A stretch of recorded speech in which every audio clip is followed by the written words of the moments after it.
Hi, this is Shanker. Hello. Or today I'm going to talk about just certain things will come to my mind, and I would cover a certain aspect on a remedy.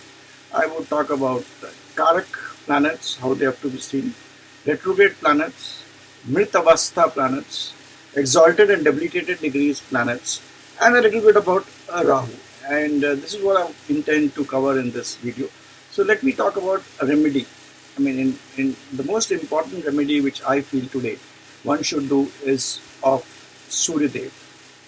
Sun is the most important planet. Sun is the planet for our father.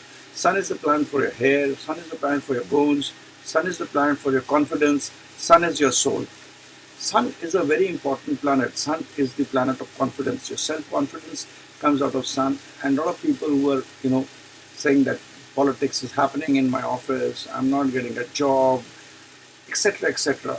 I mean, this particular remedy, you do this, it's not going to take your time, it will help you, and this is the only thing one should do, and that is give arc to sun.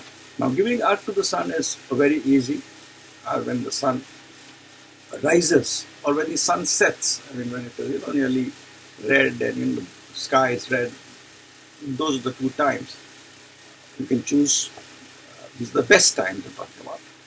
You can just take a water pot and ensure that your hands, when you put the water pot, put your both these thumb fingers away and put the water to Surya, looking at it and asking for his grace. If you can do that, very good, excellent. Now, people say that you should put ghee and you should put milk. If you can afford putting ghee, go ahead and put ghee. If you cannot go affording putting milk, go ahead and put milk. But most important is this water which you put in a pot, small pot, put your hand and pour the water. Pour the water on the ground, touch it with your hand and pray to Lord Surya. If you have a pot, put the water in the mud pot, pray to Surya. When you give the water, give it in 3 tranches. 3 bar arc dijiye. You give, this is known as giving arc to sun. So give it thrice. Next to breath, the most important thing is water. It is the most precious thing which we have on the earth. Next to our breathing point, we have the most important thing, that is water. So you put water.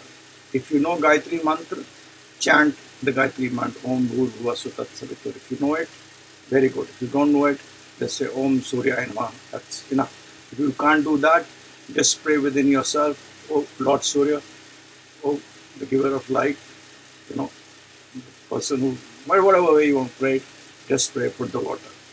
If you do not have a balcony, if you do not have a pot, take a small tumbler, stay in your house itself, think of Surya or wherever there is a little light, put it in that tumbler and put that water into the earth somewhere, or into a gamla, or place where you can put it at, say, outside your house, agan ke bahar, if somebody's house is a problem. If you can't even do that, then if you don't even have that also, it's a very, very small place, then you just take that water, and you can tell this to people, like your people who are not staying in big houses, very small houses, small houses and smaller houses, that just open your door, put the water in a small kind of a tumbler, just thinking about Surya, that's it, praying to him, then just smell the water and put it in your wash basin. But once you smell it, you've taken the energy of that. Just do this, it is going to help you. Surya is most important. I feel this is enough if anybody does this. Never get into the mantras of Hreem, Kreem, Shreem, because today if you go to Guru, he'll, or you go to some other person, he'll write some mantra, Om Am Hreem Shreem, Om Am Hreem Kreem, Om Greem Greem Gram Goom, like that they give you. But the thing is, in olden times, the Guru used to give those mantras. The Guru had channelized the mantra into his own body. He had that impact and the effect that he had those parts of consciousness, those issues of the consciousness. The people, we have names for the consciousness in different by names, but there is whole theory of consciousness which they used to, absorb within themselves and then they would become a high tension kind of a reservoir of electricity. Anybody who would touch them, they would get it. So my request is, don't get into this mantra, because today's guru, they don't even tell you who they have been able to catch hold of, and what is the mantra they should tell you good things, but they give their own photographs. Please put it. Even I have put it. But that is out of respect. And also I say there is no harm in making gurus. You please make gurus. If you feel somebody is knowledgeable, somebody is good, somebody is advising you, good, make him a guru. And a guru, when you make a guru, then don't think at his negatives. Look at the knowledge which he is giving you, and that is more important to you. It is like a doctor. He may be having an extramarital relationship. He may be doing black money things. He may be doing anything, whatever is negative he's doing. But when he's operating on you, he is God for you. So, that is the mindset you should have when you want to make a guru, if you want to. But I strongly feel, make Surya as your guru, Surya as your God, Surya as your this thing, and give arc every day to Surya. If you can't give it early in the morning, you have your tea, people have the tea and biscuits, etc., etc. After taking bath, you give it, but sun should be there. If you can't see the sun, don't worry. It should be there. I mean, the sun has to rise. You may not be able to see the sun. During winters, we can't see other people. We can't see. Not a problem at all. But just pour the water. Think of the Lord. That's it. And give it 3 times. If you can understand Gayatri Mantra and say it, very good. Om Surya Namaha, you can say, very good. Because Surya is most important. As far as gurus are concerned, I've told you my angle. You have got a free will. It's my personal thought, my personal experience, and my personal reading. Because it is these mantras which have that harm, him, they are very tough mantras. The way a word Atariksha is written, from Atariksha word comes Antariksh. So from that na which is there comes as the fifth word from that particular word. Ang, like it is in a different way it comes. So, you have to understand this word Ang which is there. Om, Gan, all these words have their logic, have a particular way of saying, they have a resonance, and they should come from somebody who's good. That is my firm feeling. I think the first guru you should make is your parents. If you can't make them their guru, you can anybody else your guru, but that's my view. Now let us come to astrology. In terms of astrology, I would like to tell you a very small important thing about Karak planets. We all know about Karak. First house Sun, second house Jupiter, third house Mars, fourth house is Moon, fifth house is Jupiter, sixth house is Mars and Saturn, seventh house is Venus, eighth house is Saturn, ninth house is Jupiter, 10th house is Mars, Surya, Jupiter, Mercury, 11th house is again Jupiter, 12th house is Saturn. So when you look at Karak, suppose you're looking at somebody's child, then you see the 5th house, children, or marriage, you see the 7th house. Let's say children, you look at the 5th house. 5th house is for children. How many children? How will the children generally faring? When the children will be there? A general thing about the children. So look at the 5th house, look at the 5th lord, look at them. Then from the Karak also, that is Guru is the Karak of 5th house. Look at the Karak 5th house from Guru and evaluate that also. It will give you very good results. Third thing that I will talk is about exalted and debilitated planets.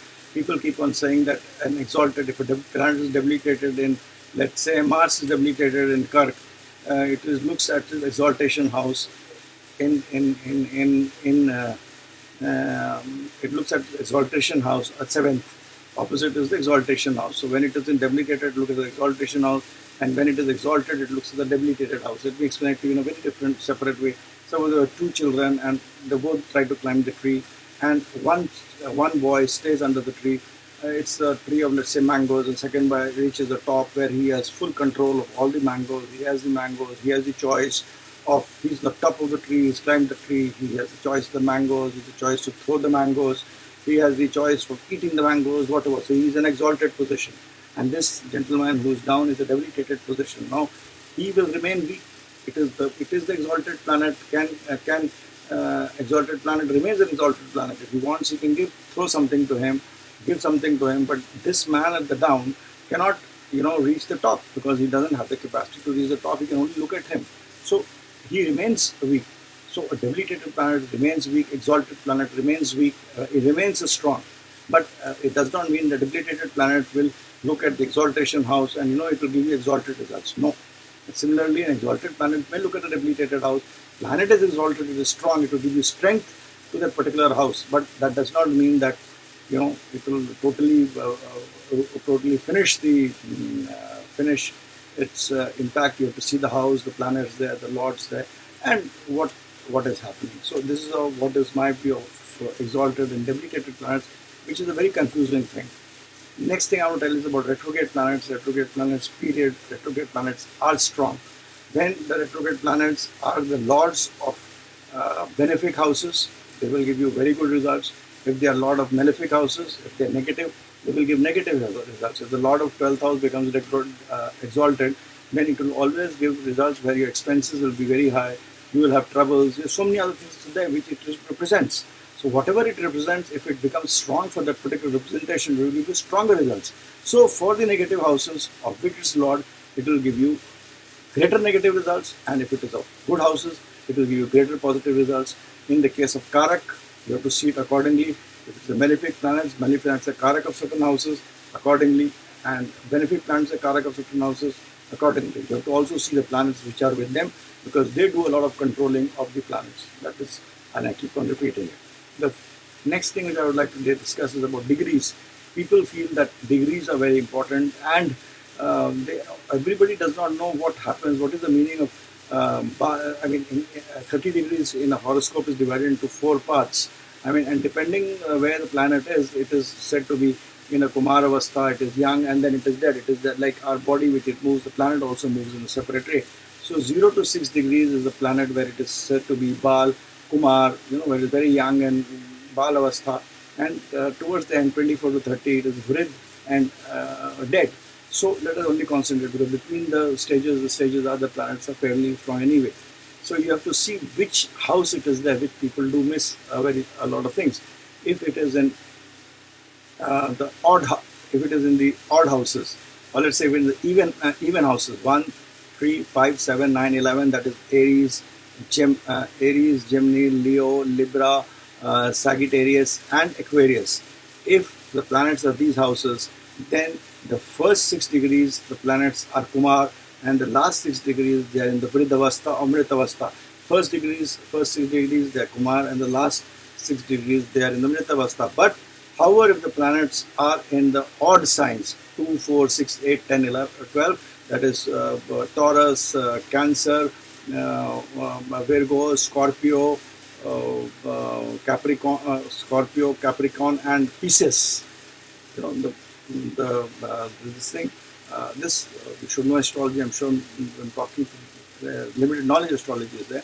Then, and this is very important for everybody. I don't even know very big astrologers even do it. Then the planet is reverse. In the case of the even houses, between 1 to 6, the planet is in Vridavastha, and 24 to 30, he is in the Kumar Avastha. It reverses. So at 1 to 6, it is 24 to 30, it is in Kumar Avastha.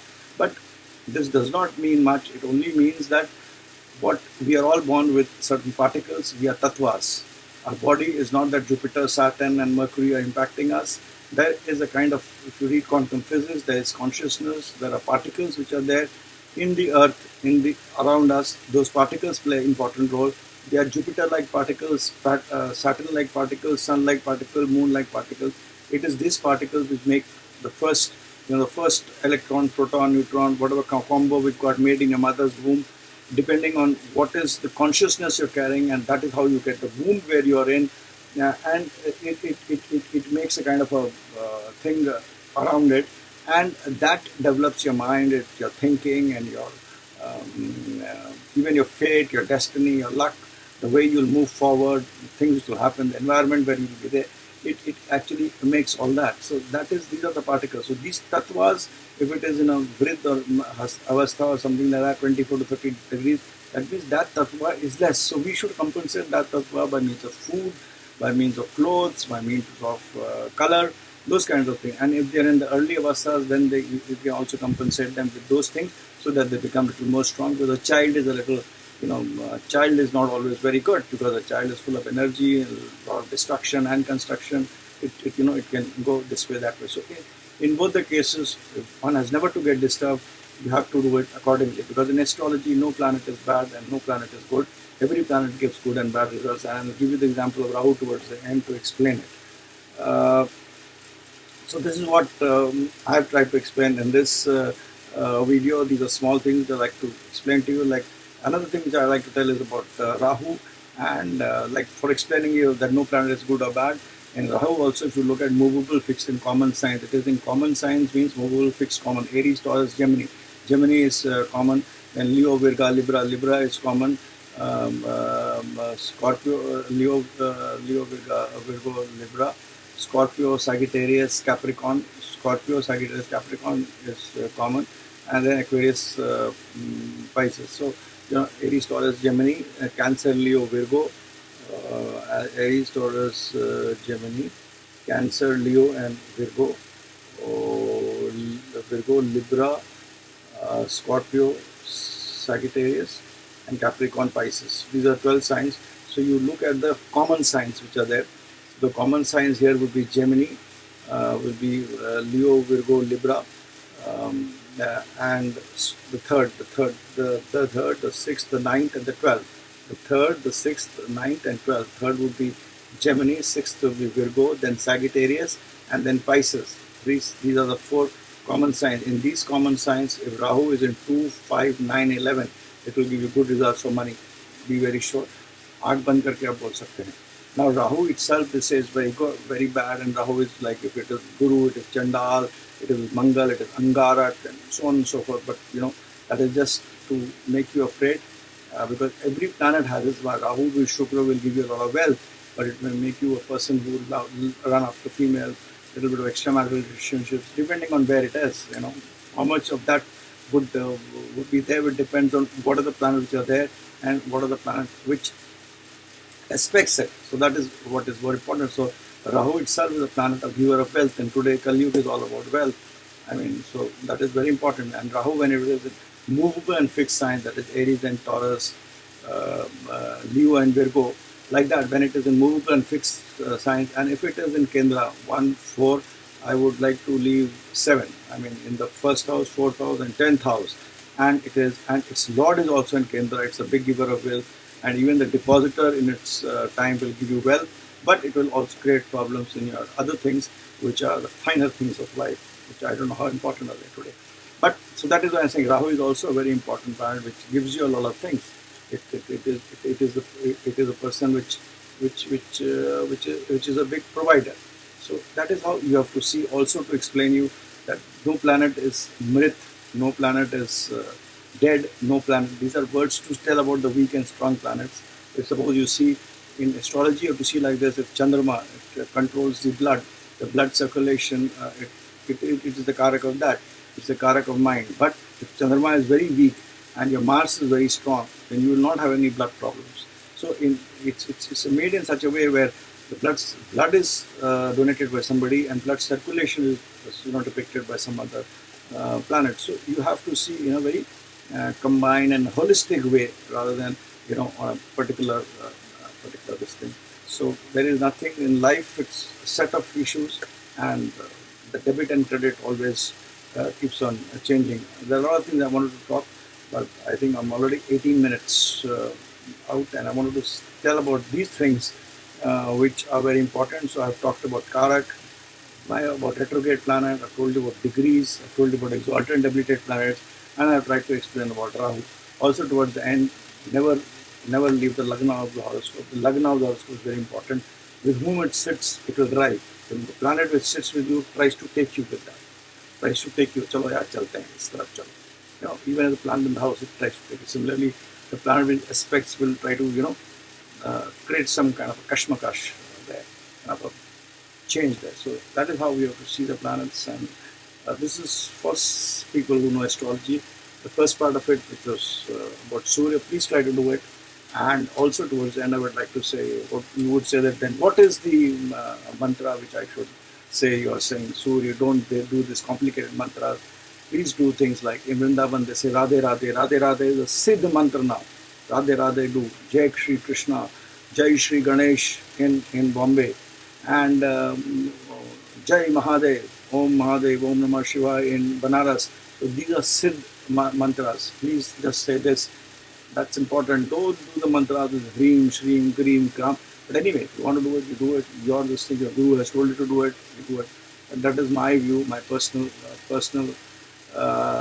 view on the take on the whole thing. So these are more things like Radhe Radhe is more, I think, has got more power. The very important tool which I feel is Hanuman Chalisa, which one should always do it.